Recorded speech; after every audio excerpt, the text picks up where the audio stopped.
আমি মানি এর গন্ধটা একটু তীব্র। একটু তীব্র? এটা গন্ধ না, এটা দুর্গন্ধ। আর সেটা সেই শিয়াল তবাকির ঘামাচি পচা গন্ধ। তোমার মজা শুনে হাসি পায় না বাঘিরা, কিন্তু এই রসুন গাছটা মধু চুরি করার ভালো উপায়। মৌমাছিরাও এই গন্ধ পছন্দ করে না।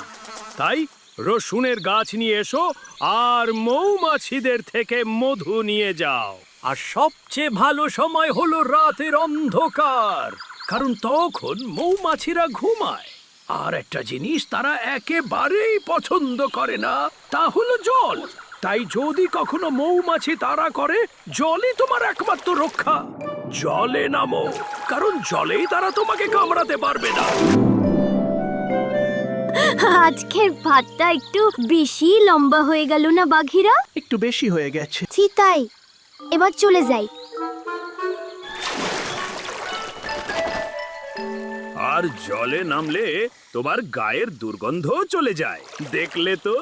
I Mowgli,